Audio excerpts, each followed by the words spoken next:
there everybody, so Button and Chicken Hammer, and welcome back to the house in Fata Morgana. Now then, I believe somebody told me that we're about 70% done, so let's see how far we can get in this. In the last episode, we managed to collect the 3 keys, hopefully in the proper order.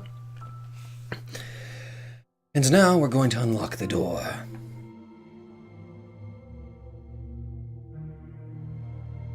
Blood everywhere.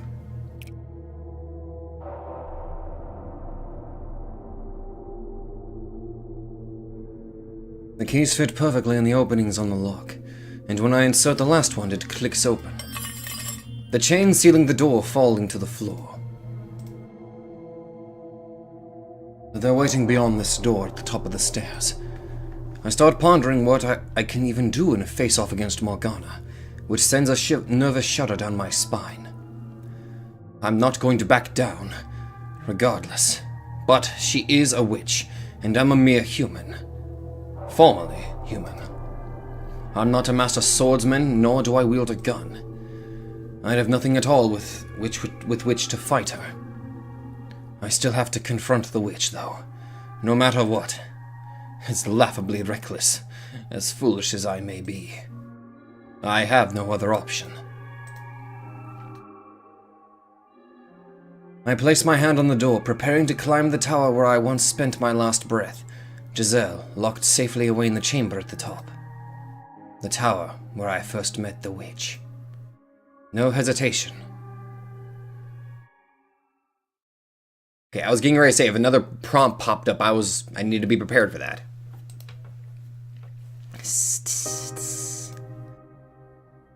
The sound of blood streaming down the stairs echoes off the stone walls.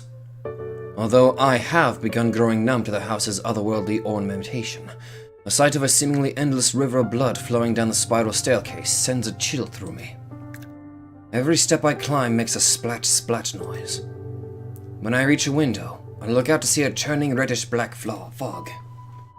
Now this brings me back. You climbing these stairs alone, just like old times. Morgana. I waited so long for someone like you to show up. Someone with enough despair to resurrect me. Give her back. But now I don't see it in you. I don't feel one bit of that intense hopelessness anymore. Give her back! And here I had thought we were cut from the same cloth. Morgana! Yes, I'll give her back. If you can make it to me without losing yourself. I will not give up. It doesn't matter what you do. Looking up, I can't see how far the stairs extend. It's just a gaping blackness, so I have no way of knowing for sure whether I'm getting any closer.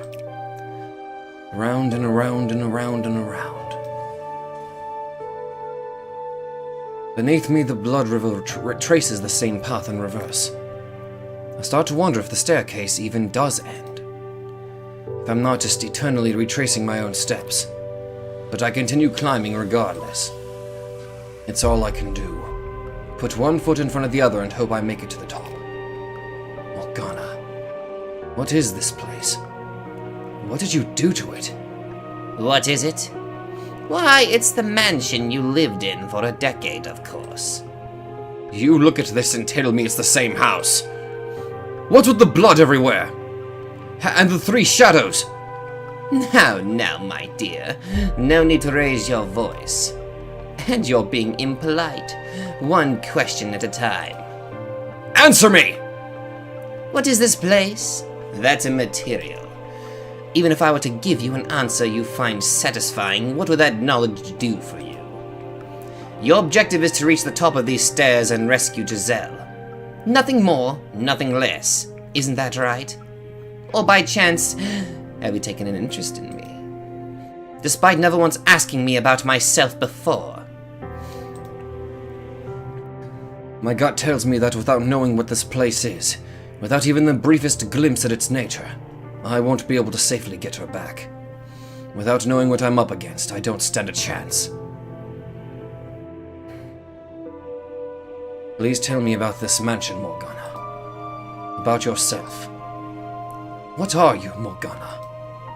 A witch. No, that's not what I'm asking. Why do you have the powers you do? What are you? Yes, I get it. Humans feel the need to attach names to things and phenomena they don't understand. I understand that feeling very well. Which is why I'm sure you'll be rather disappointed when I reveal the truth. What do you mean?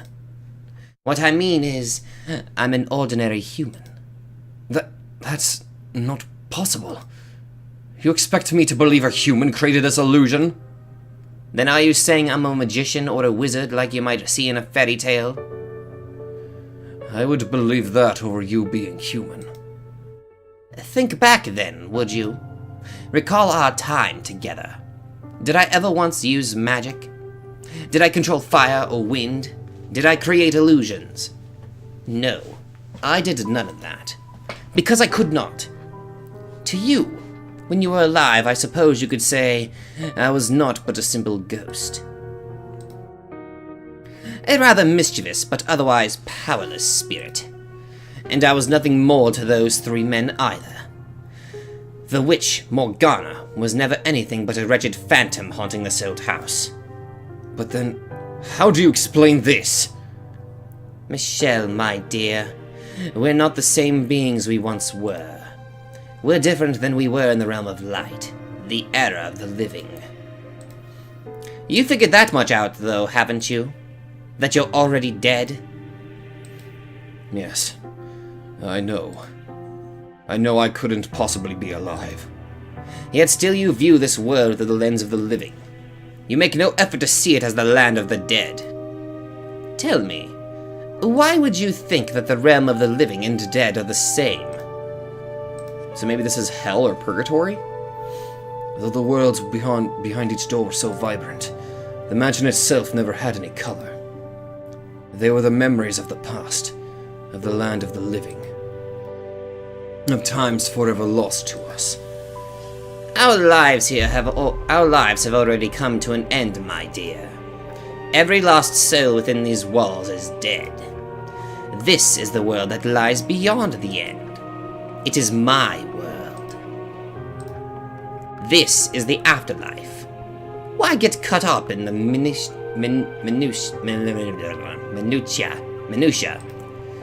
None of us have a future, so what reason is there for you to desperately obsess over taking Giselle back? Just like you, she's long since dead. She's a walking corpse. It's nothing I didn't know already, but hearing her say it is like a kick to the gut. Dead or alive, she still lives on within this house, and my spirit found its way back too. Why, then, should I not wish for her to have a future? No matter what form it may take. No matter if my choices erase her from this world entirely. Having seen what lies beyond the door in her heart, what happened in all those hundreds of years, I could never let her remain here with you, trapped in this world bereft of light, drifting aimlessly for all eternity. So determined you feel the need to raise your voice. But you're not going to budge on that point, I see. I ask you this again, Morgana. Please tell me about yourself. How did you become a witch? How did you end up attached to this house? I want to hear your story. You honestly want to know about me? I do now. Yes. But not for me. For her, right? Don't be shy now. It's the truth, isn't it? Besides, if you did say it was for me, not her, I might die of laughter. As you wish. You have seen many tales of people's lives since arriving here, and now you shall see mine. Though I ask you this, will you writhe in despair with me? Will you endure maddening agony for me? Will you know pain enough to make you howl? Will you face despair again and again and again? As I said before, if that is what you want from me. Let me tell you something, though, my dear. It will not be as easy to watch as you imagine. Now that you've reclaimed yourself, you will be able to feel all my pain as if it were your own, to resonate with it. Resonate with it. You no longer have your little guardian with you either. My guardian. She was always protecting me. You'll have a wonderful time, I'm sure. It's a tale that could only have taken place in that era of miracles and spirituality. Wondrous and weird, senseless and stupid. Hopelessly tragic. Will you watch it with me?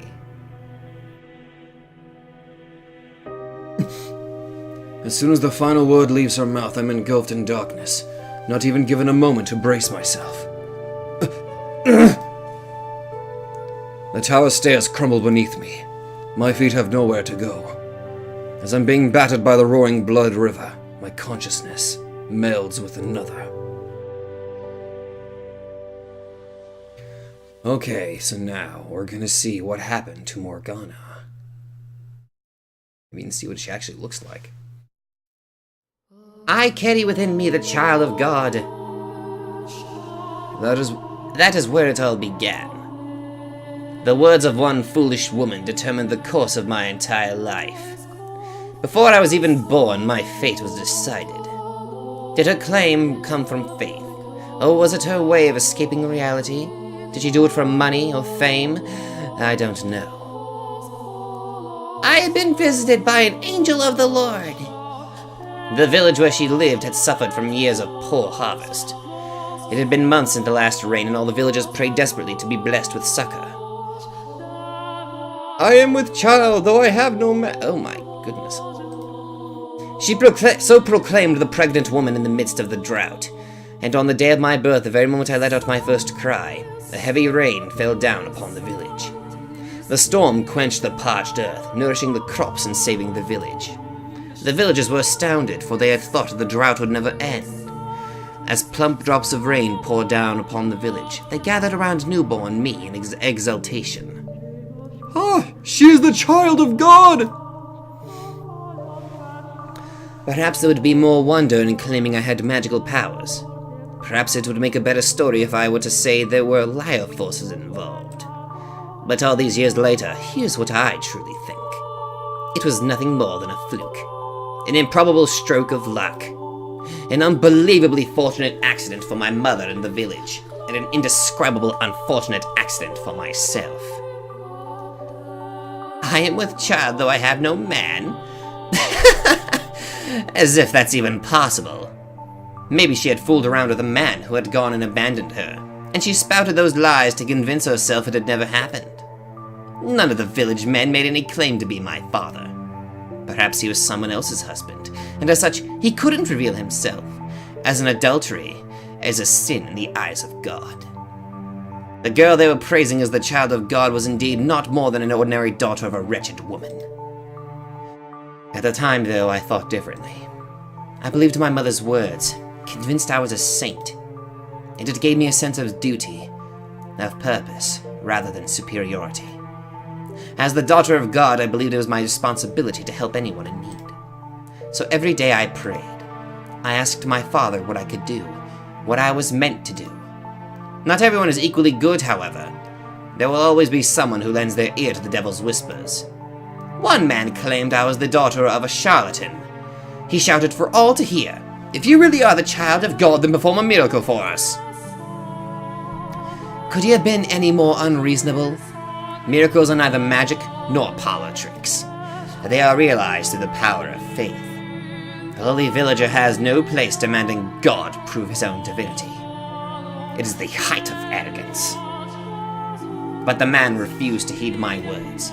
So having no other choice, I contemplated what I could do to show him I was indeed a saint. And blood was the spark of my inspiration.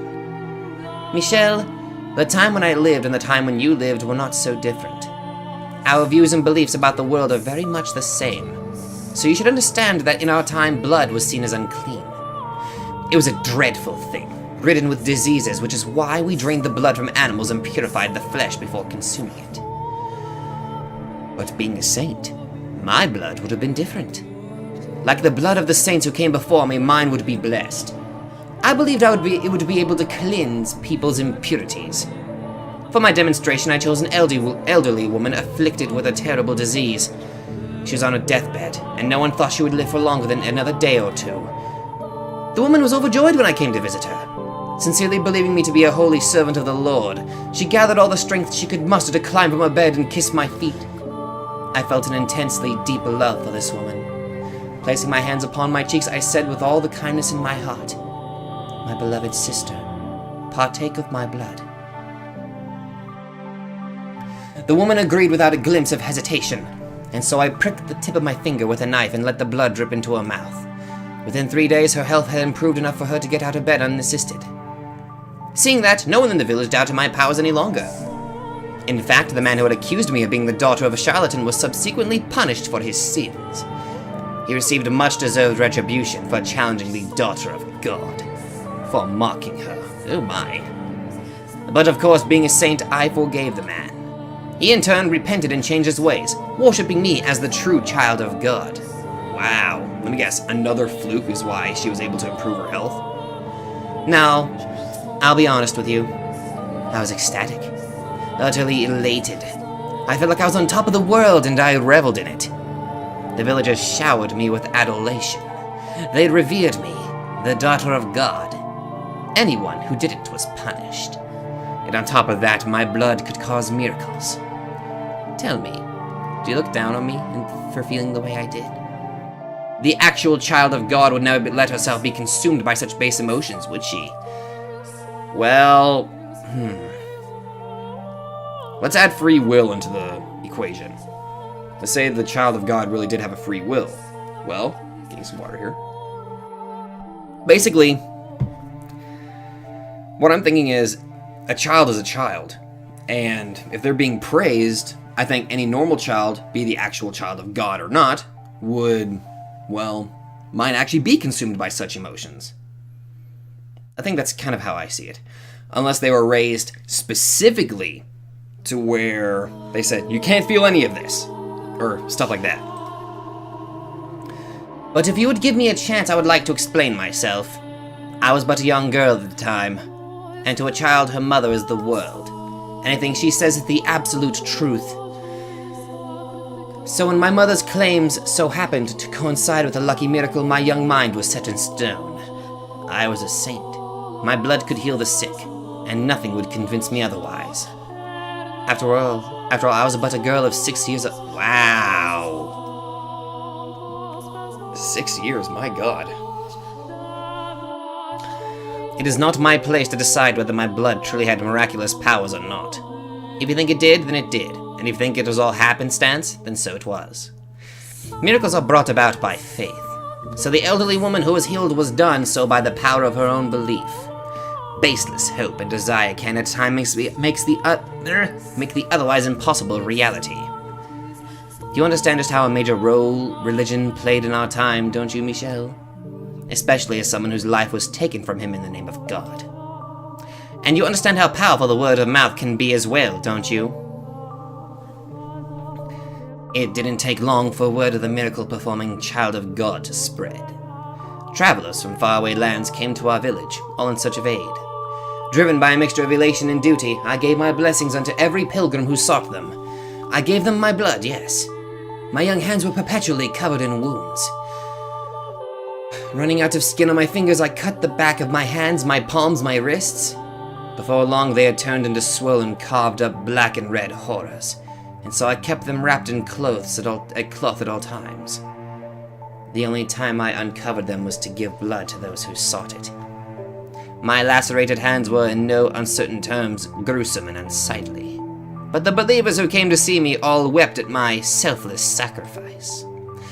And so I came to cherish those wounds.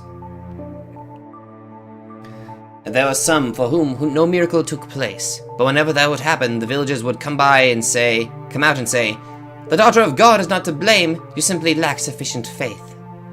Thus, such incidents had no negative effect on my reputation as a saint.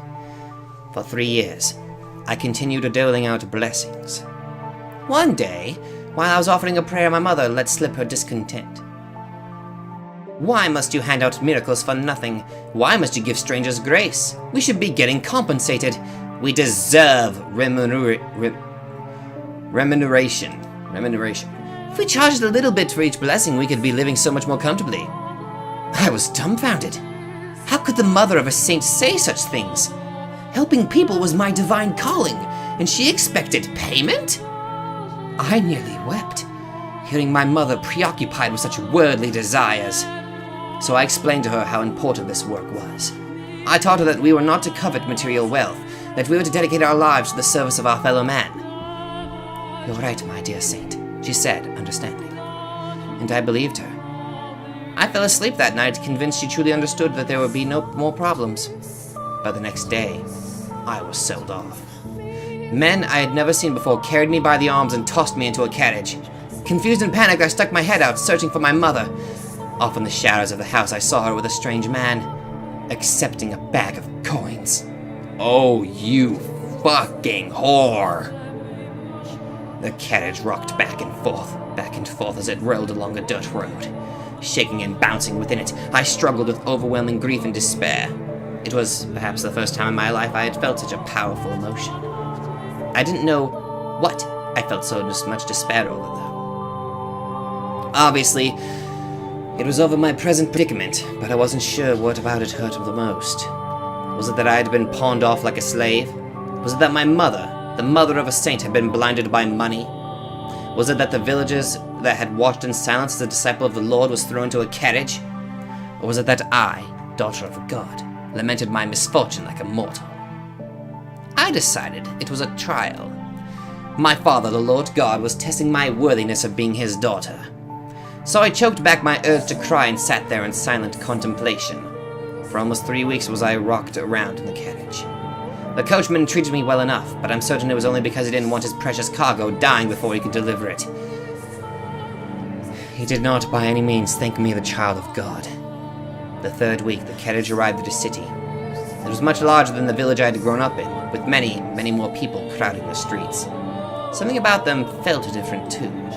They all spoke in a tongue foreign to me, which is when I realized I was far, far away from home. I was delivered to the lavishly decorated mansion of the regions of the Lord. Brightly colored flowers bloomed wildly in the garden as guests laughed and ate extravagant meals. And in addition to them, there were probably 4 times as many slaves moving about the grounds.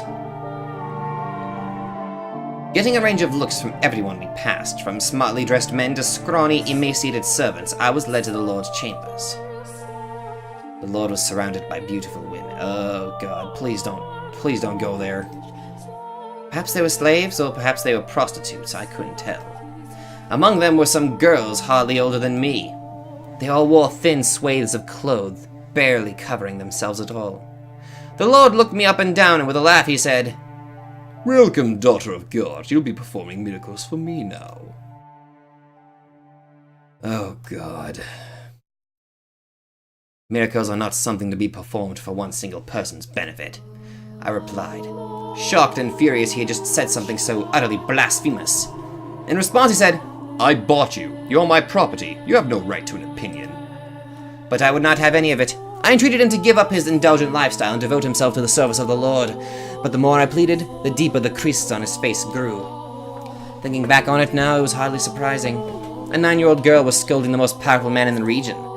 I believed it was my duty and that I was only doing what was right, but he surely saw it as an incredible arrogance. So the Lord forced his will upon me. He bound my hands and feet and cut me without my permission, filling a goblet with my blood and passing it around to his guests. "The saint's blood and good fortune to all." That was when I realized the Lord was only interested in the approval of others. He reveled in their envy as he pranced about, showing off his curious new toy, me. He didn't need any miracles. Neither he nor any of his guests were afflicted with disease or misfortune. They were all richly blessed. Every time he threw a banquet, he drained me of my blood. It became nearly impossible to find a spot on either of my arms that wasn't a swollen reddish black gash. And soon, because my arms weren't providing enough blood for him, the cutting spread to my legs. Oh! I lived in a haze of half-consciousness. Honestly, I'm amazed it didn't kill me, though perhaps the Lord was simply taking care not to take more than my body could spare. Watching the wealthy partygoers laugh and sip my blood through bleary eyes, another wave of despair came over me. My miracles, my blood, were not meant to be an appetizer at a feast. They were meant for the sick and the poor. But despite my wishes, the Lord persisted to squeeze me dry, day in and day out for his own enjoyment. For a while, I was convinced it was all God's test. That it was part of his plan for me, his daughter. That if I could make it through this trial, I would be allowed to go back to helping people. That man would celebrate my success, envy me, worship me. That sinners would face punishment. That divine retribution would be delivered unto all who had wronged me, a saint. With each passing day, my spirit grew more twisted. Would anyone have believed that scarred and bloodied girl tied up on the floor in the banquet hall was a saint? Unlikely. This was no charitable gathering, but an unholy Sabbath. Perhaps it was caused by my corrupted spirit. Perhaps it was my heart's way of crying for help. Or perhaps it was the devil giving me my witch's mark. But no matter what the cause, during one of the bloody banquets, I underwent a transformation. I was half conscious as usual, when one of the guests pointed at me and shouted something. His face went pale as if he were afraid, which I found quite curious. The Lord then approached me, grabbing me by the hair and lifted my head. He yelled something, but I was too far gone to be able to make out what he was saying. Suddenly I found myself released from my bonds, but my body had grown so weak from being tied up for so long I didn't have the strength to hold myself up, and so I collapsed to the floor. I was still trying to figure out what was happening when the Lord drew his sword, raising it high above his head. His words in that moment reached me with perfect clarity. "You're a damned witch wearing a saint's skin!" A witch? Why was he calling me a witch? I was the holy daughter of God. I had certainly never made a pact with the devil. What could have given him that idea? What was in store for me now? Had God performed some kind of miracle for him? Dozens of thoughts and questions floated through my mind as death hung over me. I couldn't comprehend anything, and so I didn't feel any fear or anger at my impending death. I was simply curious. What had happened to me? But before I had the chance to find that answer, the Lord swung down his blade. Oh, God.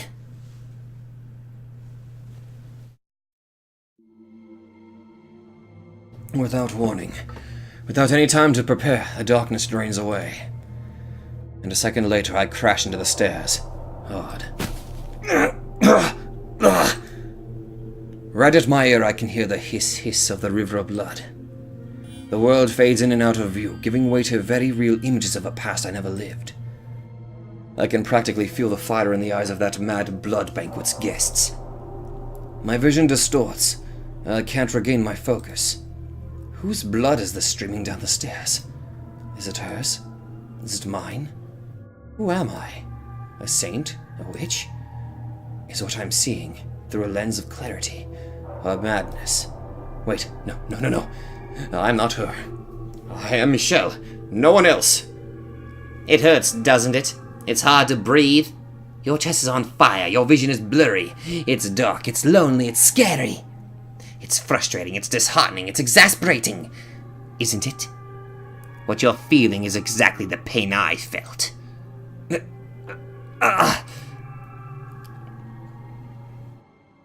I reach my hand out in a plea for help, which is when I see something I can hardly believe. Jeez. Both of my arms are covered in gashes, blood flowing from them without end. The raw flesh beneath my skin has been exposed to the open air. All I can bring myself to do is scream. That pain, a horrible past, is doing everything in its power to break me.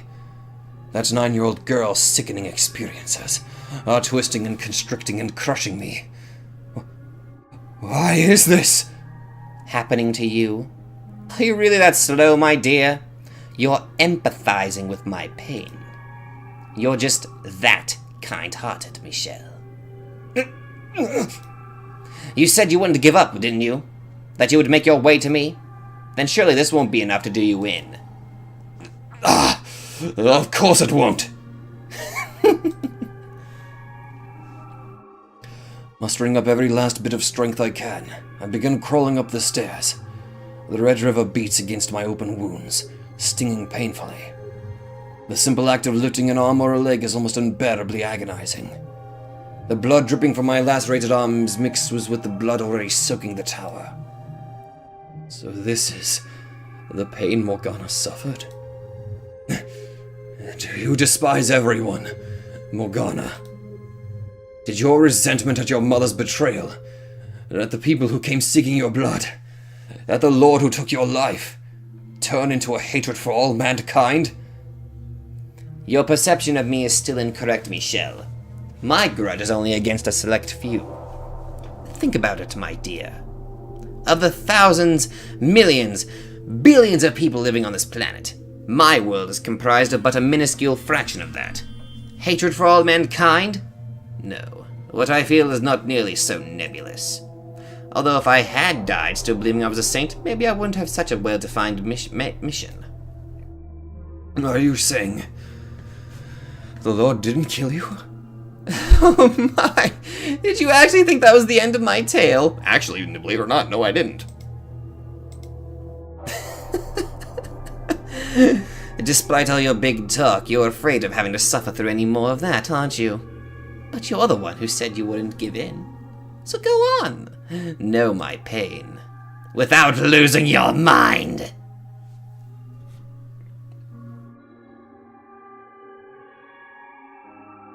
Once again, my surroundings crumble. I have no say. I have no chance to object. Before I'm dragged back to that repulsive banquet, I reach out, stretching my hand as far as it will reach, but all I can grab is darkness. My bloody body sinks back into the abyss. The pain becomes more than just a memory, eroding away to my consciousness. Okay, let's see what happens.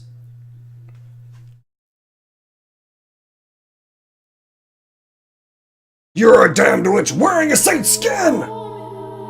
Maybe if I had died then, I wouldn't have become the witch you know now. But that's all conjecture. Theorizing about what could have happened is an exercise in futility. But no, I did not die that day. Brought together by constant mistreatment, the Lord's slaves chose that moment to start their revolt. When he swung down his blade, someone bumped into him and it was knocked off its course. I didn't have the strength to get to my feet, so I simply watched the chaos unfold before my hazy eyes. It never even occurred to me that I should try to escape. At some point during the rite, a young man, one of the slaves, grabbed me by my bloody limp arm and led me out of the Lord's manor. The young man brought me to a slum, a place where the people banded together in their hardship, barely scraping together enough to eat every day, let alone pay the taxes demanded of them. By the time we had arrived at a small brothel located a ways into the slum, the fog was starting to clear from my mind. I knew where we were, and feeling the gazes of those scantily clothed women, I trembled. In a sense, that was possibly the most frightened I'd ever been in my life, despite everything else I had been through. The idea that I had fallen so far I would have to become a prostitute scared me to death. After all, I was a saint, and saints were supposed to retain their purity. Spreading my legs for any man who gave me enough coins would shatter my very identity. As all that was going through my mind, I probably shouted, "No!" in protest, because the slave gave me an exasperated look and told me he hadn't brought me here to become a prostitute. He said he knew someone here, someone I could trust, and that she would give me a room. I had trouble believing him, though. I couldn't trust the word of a prostitute, someone who valued money more than her own body. It was all a trap, I was sure. One day they would tell me I had to work. Nothing he said would convince me otherwise. Apparently sensing my mistrust, the slave gave me an apologetic frown and handed me a mirror, saying, "Even if I did, you couldn't get any work looking like that." I could not believe what I saw. That couldn't be my face. It had to be an illusion. There was no way. That was not the face of a saint. It couldn't be. It wasn't real. It wasn't possible. Patches of skin had fallen off my face, exposing the raw, red flesh beneath. It looked quite similar to what had been done to my arms and legs, except my face had never been cut before. Looking at myself in the mirror, even I doubted my own sainthood. Leprosy? The more I hear about this, that's kind of what I've got going on. That's kind of the thought process that I've got here. The thing in my reflection was a hellish abomination. It was the twisted face of a witch. and although I was shocked by what I saw, at the same time, it answered several lingering questions. It explained why the Lord and his guests had panicked at the sight of me, and it also explained why he had said I was a witch wearing a saint's skin. Over the course of the dozens of banquets I had participated in, my face must have mutated, twisted into this ugly, sickening, monstrous thing. The sight of what I had become sapped the last bit of willpower from me. Not because I was particularly fond of my face or thought myself especially beautiful, but because it crushed me to see everything saintly about me crumble away. Test from God or otherwise, I didn't have the strength left to attempt to overcome it. Deciding I would rather be dead than struggle any longer, I begged the slave to kill me. Taking one's own life was a sin. If I did that, I would not be able to return to my father's side, and I wanted to ask him why I had been put through such tribulation. But the young man refused. He said, completely missing my intention, that if I persevered, good fortune would eventually find me. He said that if I lived on, I would eventually have a chance to get my payback. I had no such worldly concerns, though. But if no one would take my life, I had no choice but to live. I despised life at the brothel. The men who came to buy their services were disgusting buffoons, the kind of people who would think they could deceive God. And the women fawning over them were just as repulsive. That said, I had nowhere else to go, which meant I was forced to suffer that sickening place. But by the time a year or so had passed, my feelings about it had changed. The women of the brothel took good care of me, treating me like a sister. At first, it was just irritating. I was a saint, and how could a saint have prostitutes for sisters? But over time, I got to know them better, grew to appreciate their circumstances and hardships. Despite barely having enough money to keep food on the table, which, whenever they had a little to spare, they would use it to purchase medicine, ointments to apply to my arms, leg, and face. And as a result of their generosity, my arms and legs started looking almost human, but nothing had any effect on my face. Occasionally, the slave would drop in to check on me. The other men thought me ghastly and wouldn't go anywhere near me, but he was different. And every time he visited, he would say, "One day, I'll show you the world." And to tell you the truth, I was beginning to grow attached to it all. My time at the brothel was probably, all things considered, one of the brighter chapters of my life. There, I was neither saint nor witch, but an ordinary human girl. For the first time, I felt like my life had meaning beyond my assumed divine purpose. I was even beginning to feel kind of happy. And with each passing day, my intractable worldview was gaining a little flexibility. Perhaps I could perform miracles, but that didn't necessarily mean I had to be the daughter of God or a saint. Maybe I was just a regular person who happened to possess some unusual abilities. Ridiculous, isn't it? Despite coming to accept my humanity, I refused to let go of my miraculous powers. They were the last thing protecting what I thought of as myself. But to me at the time, it felt like a very dramatic change of heart. 3 years after the revolt at the Lord's Manor, I had my 12th birthday, for which they threw me a little dinner party. The women all pitched in to bake me treats, and the young slave man was there too. I was happy. I thought that if life could continue on like this, I was fine with not going back to being a saint. But for some reason, happiness always seems to slip away as soon as you've got your hands around it. No one sincerely wants to lose it, so why must they? I certainly didn't mind not being miserable. Let me tell you what happened that night. On the night of my birthday celebration, bandits attacked the brothel. Now, the bandits were hardly a rarity in that time, so everyone was always on the lookout, and we never went out at night. They wouldn't stop at robbing you either. They were armed with blades and would frequently kill their targets if necessary. But cautious as we were helpless against our direct raid. The brothel fell into a panic, screams echoing in the night. The customers were carved up and left for dead. The women were bound and stowed away to be sold. My peaceful world shattered in an instant. And the next thing I knew, I was some slave trader's merchandise. I don't know what became of the prostitutes who cared for me, or the slave who brought me to them. I assume the women were sold and the young man slaughtered. But regardless, I found myself being rocked around the back of a carriage once more. The carriage was packed so tight you could barely see the floor, and it smelled like death. Sweat, urine, feces, every foul odor imaginable compressed into a tiny space. There were both men and women there, nearly all of them muttering or groaning or weeping. Everyone was young, ripe to be put to work. It didn't take me long to realize what fate awaited these people, and me. And when I did, I just sat there in silence. Then, for the first time, I cried. I was experiencing, I believe, a very human emotion. I was sad, hurt that I had been taken away from a place where I was happy. From the women at the brothel and that young man. It crushed me. And no longer did I wonder why such a thing was happening to the holy daughter of God. Something about my tears must have seemed strange to him, because one man saw me and said, "Why are you crying?" He was a curious man.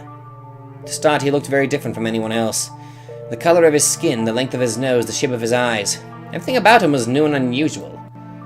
Hesitantly, I replied, "I'm sad because I didn't get the chance to show my gratitude to people who are very dear to me." The man fell silent, looking as though he was deep in thought. I had no idea why he had asked me that, but something about him made me uncomfortable, so I couldn't bring myself to ask. Several hours later, the man suddenly stood up. The guards had no patience for anyone stepping out of line, and they didn't look like they were hesitant to kill us either. So unsurprisingly, one at the back of the carriage drew his sword and pointed it at the man. What was surprising, though, was what happened next. The man, his hands shackled like the rest of us, leapt for the guard, slamming his fists into his face and stealing his sword. Holy shit! The entire carriage was in shock. The guards were too stunned to effectively react, so they were quickly cut down. And because the one man uprising had taken place between cities, there was no one the slave traders could ask for help because before they were slaughtered. In the blink of an eye, it was all over, and there was nothing human about what I had witnessed. If I had to describe it, I would say it as though a wild beast had attacked. Yukimasa? The man ruffled through the slave trader's clothes until he found the keys, which he brought to me, ordering I unshackle him, and so I did as he commanded. Once they had enough time to process what had happened, the would-be slaves applauded. Their wretched souls had been saved, and for a moment I believed so too. When the man's hands were free, he rolled his shoulders a couple times, made sure everything was in place, and then he began his massacre.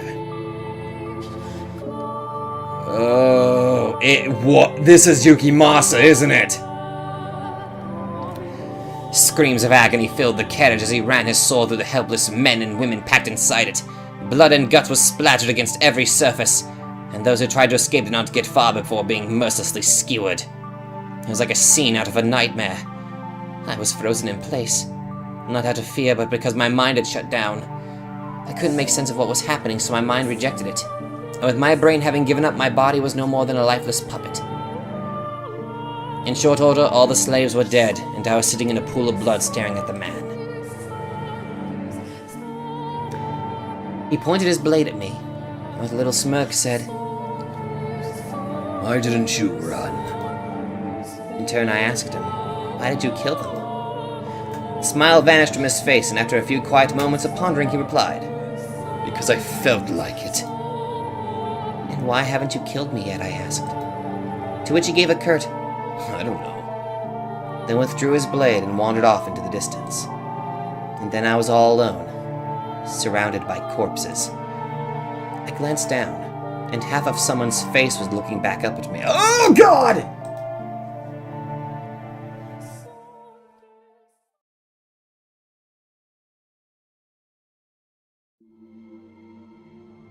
Wrapped in absolute darkness. Warm blood spills onto my cheeks, my hair and my skin. Chunks of human flesh rain down on me. Make it stop! Pitter-patter, pitter-patter. There's no end to the deluge. The smell of death fills the air. I'm struck with a wave of nausea so strong I can't hold back the contents of my stomach. When my mouth opens to vomit, blood pours into it. Oh, God. Let go of me! Dead bodies grab at my ankles, dragging me down. To where? Hell? Or to the mountain of corpses? Now do you understand that there was a time, if but briefly, when I was happy, when I felt human emotions. But I wish I never had. If I had remained confined in my Daughter of God shell, then I doubt I would have felt so much terror at the sight of death.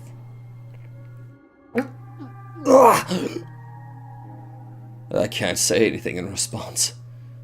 I can't form words. I felt what she experienced.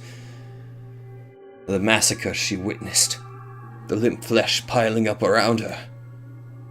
Even more than twice her age, it's enough to drive me mad. The fact that a 12-year-old girl had to experience something so unspeakable devastates me. Tell me, my dear, do you pity me? Do you sympathize with me? If you feel bad for me, then you'll remain with me. You'll feel my pain and despair with me, won't you?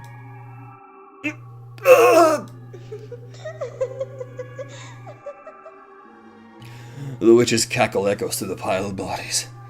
There is not a speck of light, and hideous death lingers everywhere. Helpless to resist, I'm dragged down into a deep, dark ocean. An ocean of blood.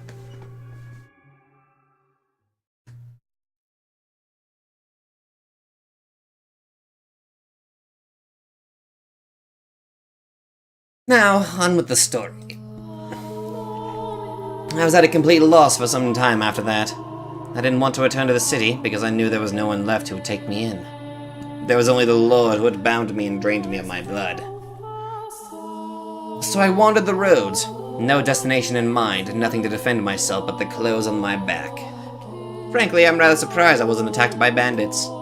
After walking for days without food or water, my mind was hazy and my exhaustion at its peak. In the distance I saw a lake. So driven by my thirst, I turned my unsteady feet toward the water, not caring that it took me off the main road. And it turned out that was the correct choice, because there was a small cottage beside the lake. Smoke rising from the chimney, telling me it wasn't abandoned. Out of sheer desperation, I knocked on the door. No one answered. The door wasn't locked, so I slowly, hesitantly pushed it open. And beyond it, I found an old woman, sitting dead in a chair. The woman was a witch, by trade, that is. It appeared she had a deep knowledge of medicinal herbs, using it to make an assortment of medicines.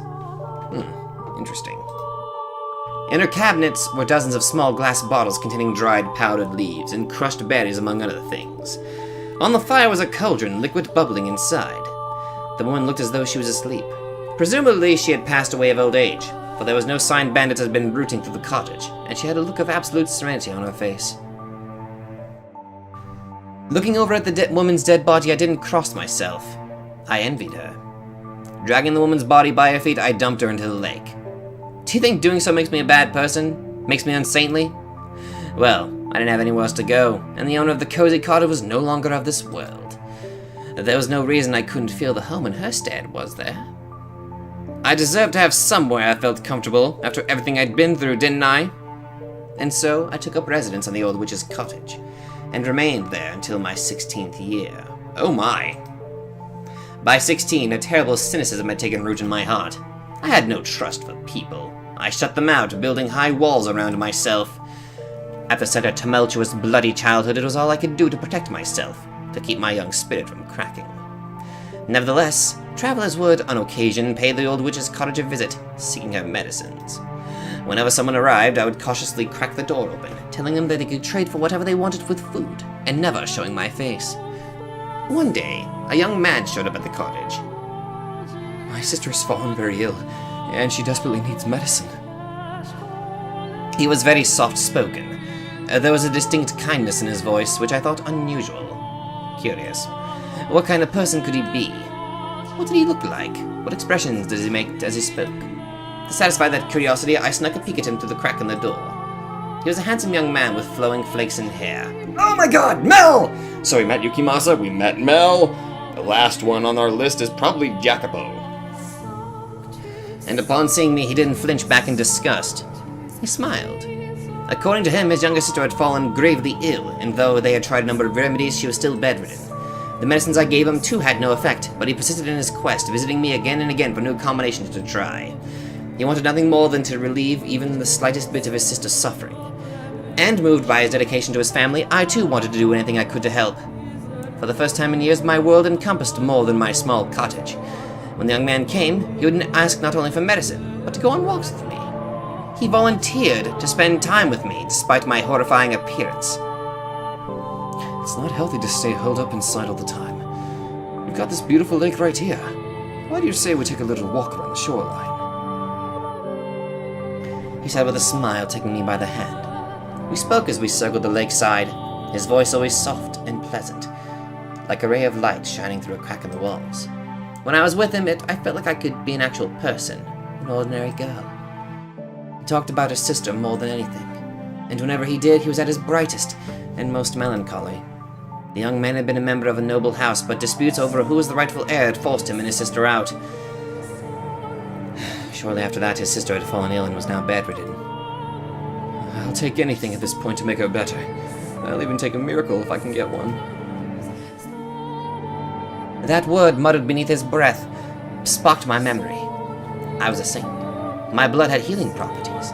I had no reason to hesitate. Someone needed my help, and who deserved it more than his kind-hearted young man's sister? So I decided to tell him what I really was, that my blood had miraculous powers, that it had saved people, that the moment I had been born, the drought plaguing my village had come to an end, that I had been known as a saint, the daughter of God. I told him everything, and he believed it all. He led me to his house, where a pale, sickly young girl lay in a bed. She was a sweet little girl with the same flakes and hair as her brother, who looked like she would have been quite spirited off if not for her ailment.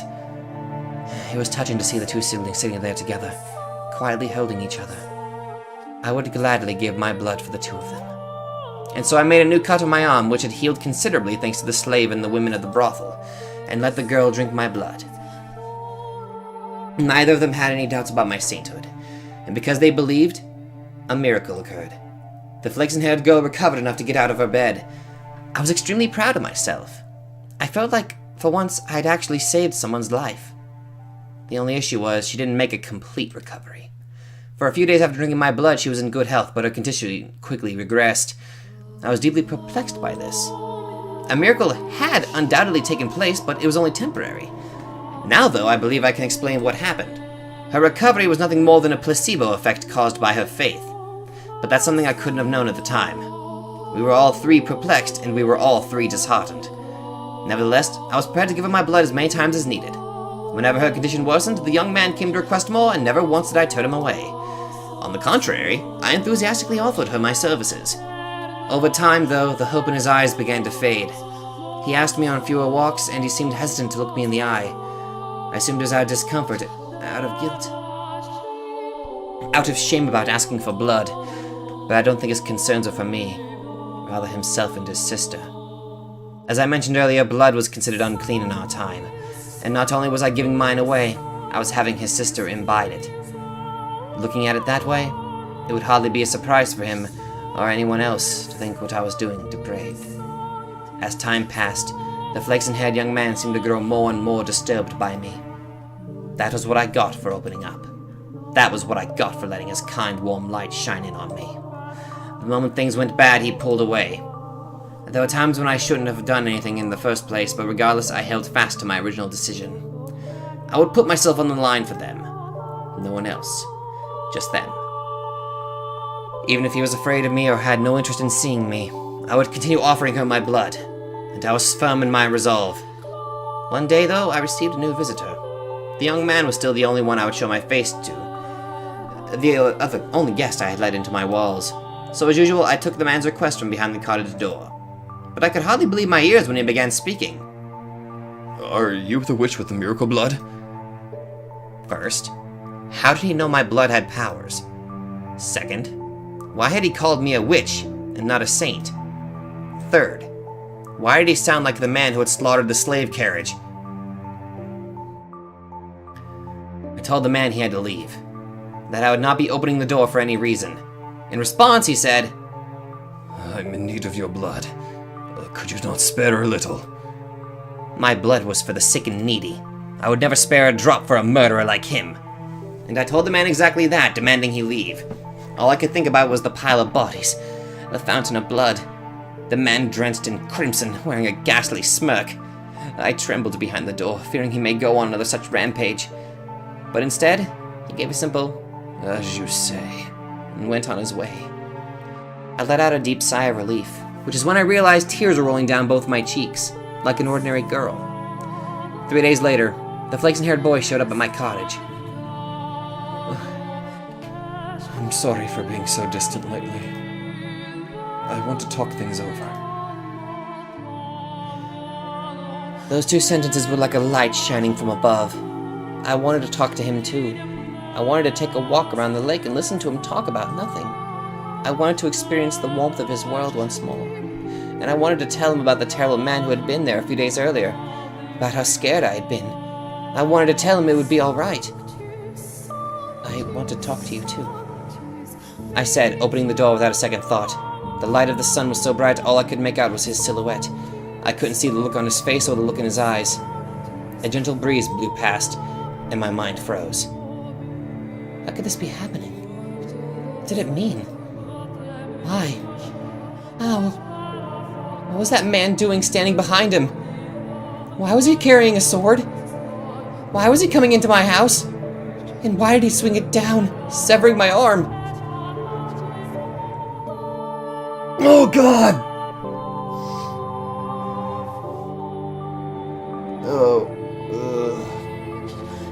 I was in a daze. I couldn't make sense of anything.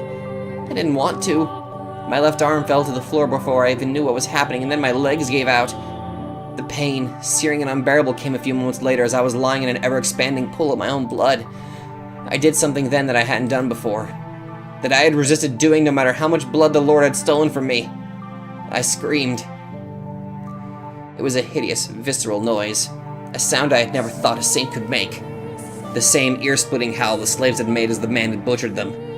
I writhed, I wailed, I wept, I crawled across the floor through my own blood. I begged and I begged and I begged for my life. The man walked over and picked up my severed arm, and then, shockingly, he tossed it to the kind-hearted young man, after which he had said, "That's your share. Should last you long enough." "Share? What did he mean by share? What was he talking about? Why had he given my arm, and why had he taken it? Why was he talking like they knew each other? Why? Why? I had spared blood for him when he asked, hadn't I?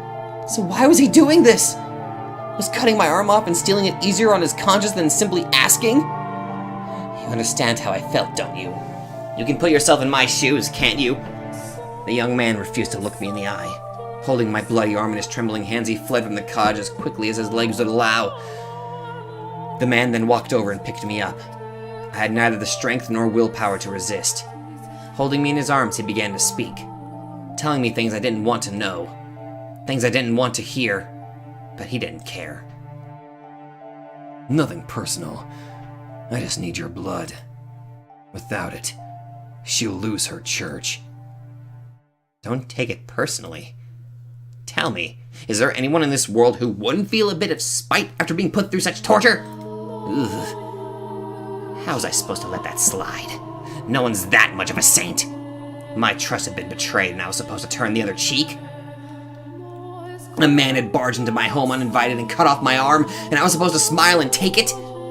Is there anyone, anywhere, who doesn't feel even the slightest bit of hatred ever? Oh, I feel nothing but hatred. My God, fuck you, Mel. Is there anyone in this world who could just laugh and brush off this level of abuse? Tell me, is there? How could I not hold a grudge? How could I not despise them? How could I possibly forgive them? Tell me, please. Tell me, how could I? She needs the money. I needed some way of getting enough money to keep her church running. So the Lord made me an offer. If I brought him the witch with the miracle blood, he would finance a whole new church for her. The Lord? Why him again? Why couldn't he leave me alone? After trying to kill me during one of his blood Sabbaths, why was he after my blood once more? Had he learned it really did have miraculous powers and decided he wanted me back? You get to be the sacrifice, to keep her church from collapsing, to keep her world from collapsing. Sacrifice? Excuse me, what? And what's all this about keeping her church from collapsing? You murdered a carriage full of innocent people, and you're trying to protect a church? You? Are you out of your mind? Churches are where people go to commune with God, to speak with my Father. How dare you soil these sanctified grounds with your filthy hands, you beast! It's insulting, sacrilegious, repulsive. Just what do you think we are? So don't take it personally, witch. I'm not a witch. I'm a saint. I was a saint. My blood exists to do the Lord's work, not to satisfy the avarice of men. Why is this happening to me? The man brought me back to the city, but instead of taking me to the Lord's Manor, he brought me to a church on the city's outskirts. Though to be honest, it looked more like an estate than a church. The church also served as a hospital, offering free care to less fortunate children. To less fortunate children. The poor and the infirm. That was when I learned why he had said they needed money. The owner of the church offered unconditional assistance to anyone who came. Even when food and supplies ran low, they would ration their own in order to help keep helping others. As a result, the church was perpetually on the verge of collapse. The church was run by a woman, something exceedingly rare for the time. There were no priests. All management was handled by a single nun, who everyone referred to as the Saintess. I was the saint. Why was this woman who didn't have the ability to perform miracles being worshipped like she did? Why did the people of the city idolize her? Why were their smiles all directed at her? Why was I not in her place? The man carried me to the top of the observation tower. It was there that I had my reunion with the Lord. I was to spill my blood for the people of the city, but also for the Lord's prophet. He was not offering free aid, but selling it as medicine. He claimed that it was a miracle elixir, telling no one that it was actually my blood. It was mixed with a beautiful red wine, and drinking it would cure you of any ailment. If they knew it was actually the blood of a witch, they would think it unclean. They would fear it.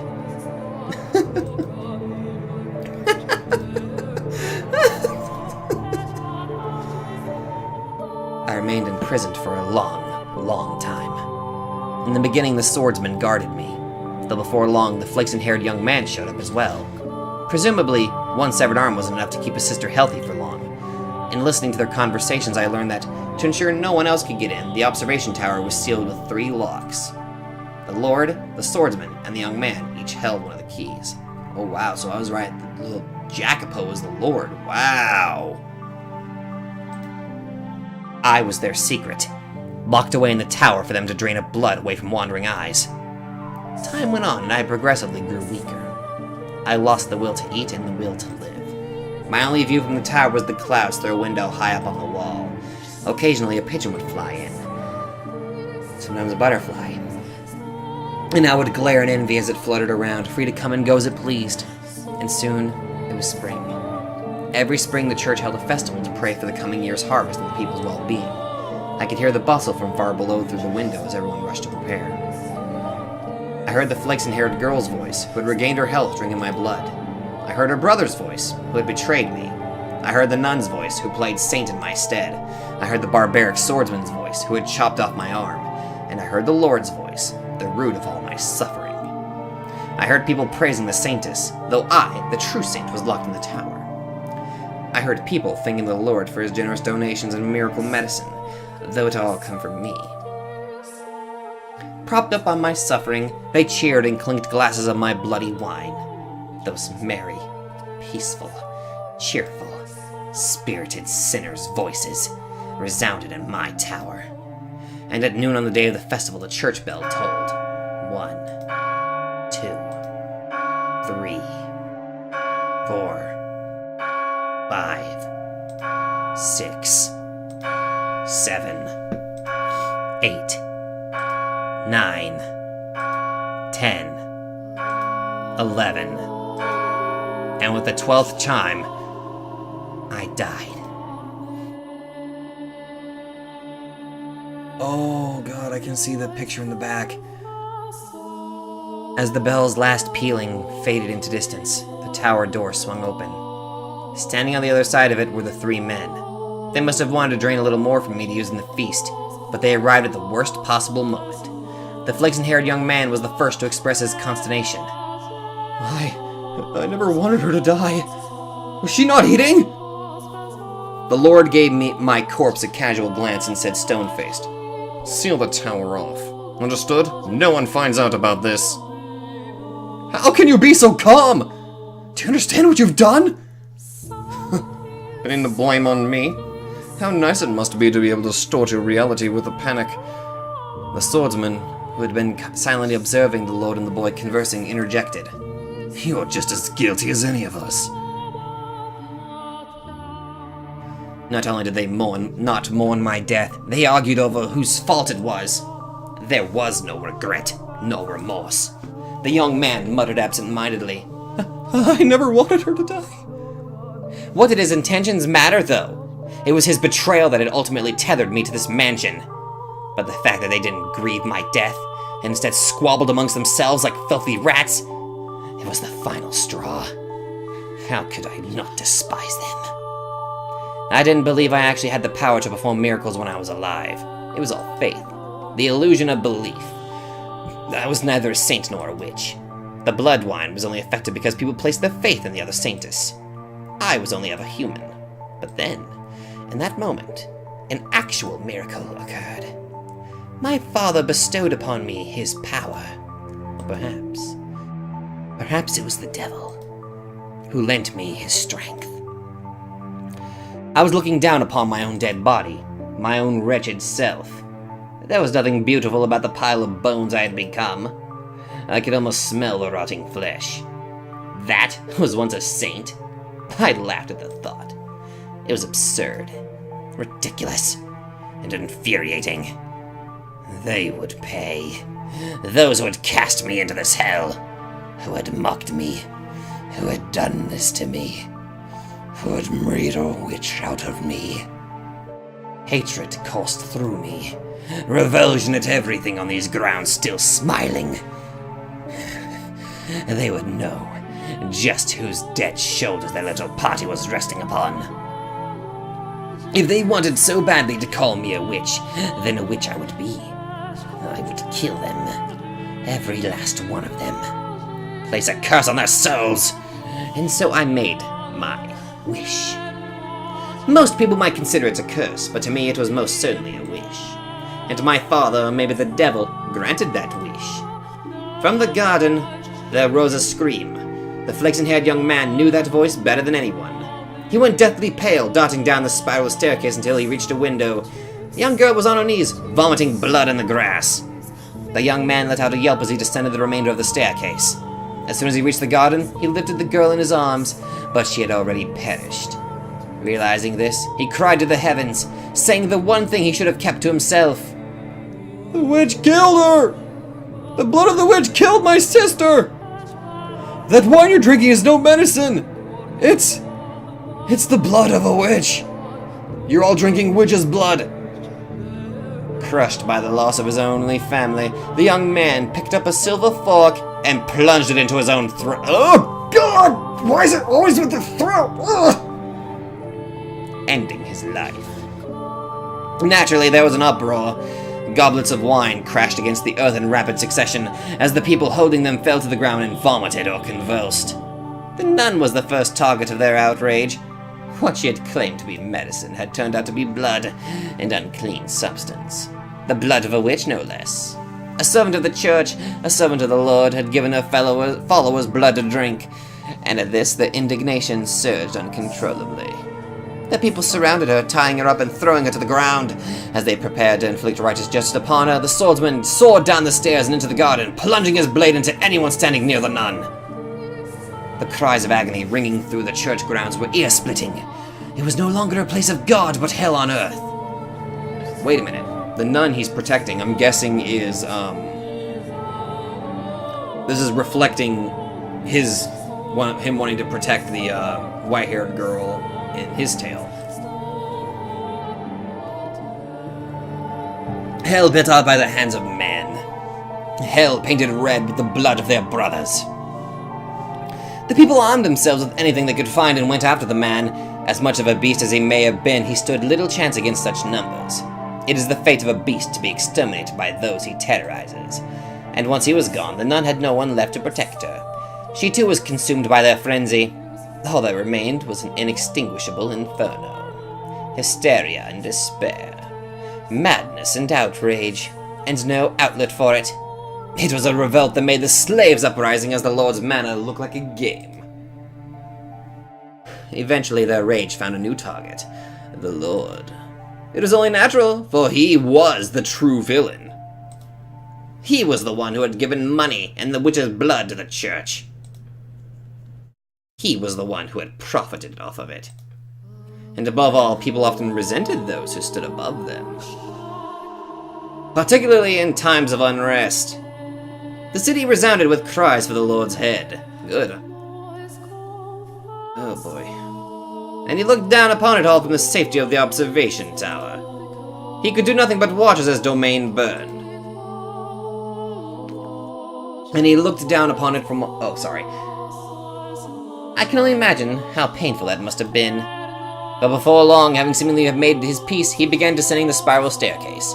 He opened the door at the bottom, revealing himself to his people. But before the door had swung all the way open, before he had a last chance to say his final words, someone ran a blade through his chest. With that, the raging furor mostly settled down, but it was hardly the end of the destruction. Mere days later, a plague befell the city. Dreadful black spots covered the flesh of the infected. They writhed in pain, screaming and vomiting blood. Ghastly howls echoed through the streets, as though the whole city had been possessed.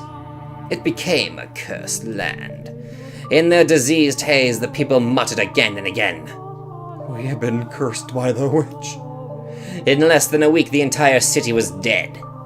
My body was left abandoned at the top of the observation tower, and as if to seal the curse away in their final days, the people shuttered all the windows, wrapping the house in darkness. It's possible. That was no miracle either. You can easily explain what happened to them. Locked away for so long in that dirty tower, maybe I caught some kind of disease. And then when the people drank my blood, they too were infected. Yes, that is a possibility. Hardly anything out of the ordinary about that. The first to die, the girl had already been ill. Her body merely chose the worst possible time to yield to her ailment. That was all that had happened. Indeed, it was nothing more than a fluke. An improbable stroke of luck. An unbelievably unfortunate accident for the city and those three men, and an indescribable fortunate accident for myself. But I wish to believe it was a miracle. That even if my blood didn't have healing properties, and even if I wasn't a saint, my wish, my curse, was what caused that uprising. That was my miracle. Granted to me by God or the devil. I chose to believe that.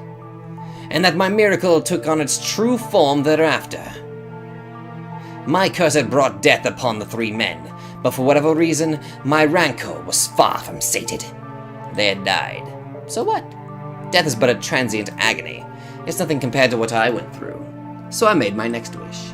I wished for their reconstruction. I wished eternal suffering on their souls. I wished to trap them in a never-ending cycle of pain and hatred. That was my wish for the flaxen-haired young man. Oh, this was my wish for the flaxen-haired young man. He treasured his dear sister, and he desired a quiet life, so I wished for him to have just that.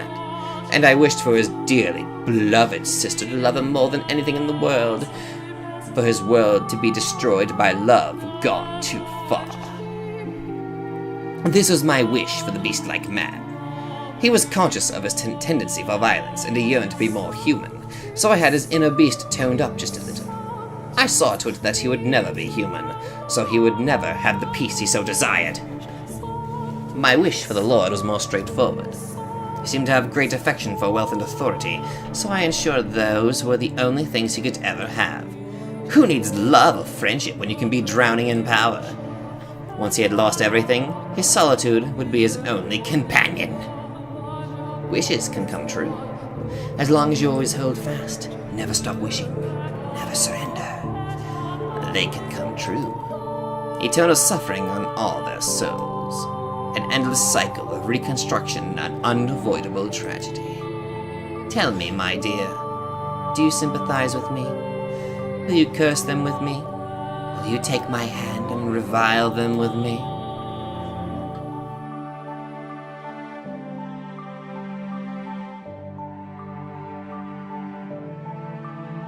Oh, God! That's actually where I have to end it. blood of the Holy One. Okay. Holy shit. Okay. Okay. I'm gonna say this right now. Morgana, I heavily sympathize with you. I can completely understand that vile hatred that you hold for those three. That is powerful revenge and hatred right there. So I can bring myself to understand you, Morgana. I can. Not gonna stop me from trying to save Giselle, though. Oh my goodness. Oh, wow. Okay. I wonder if we'll be able to finish this up in the next video, though. Anyway.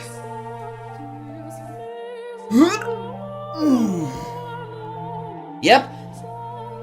That is pretty understandable hatred. Yeah, that's...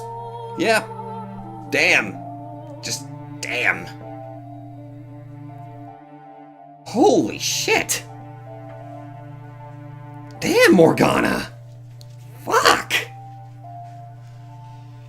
That is fucked up. But anyway, that's where I'm gonna fucking end it. Jesus Christ. So if you guys like this, be sure to let me know. I'm a little queasy in the stomach. Thank you. So Excuse me, I think I'm going to go try to enjoy myself by watching several videos of puppies and kittens and hopefully be happy again.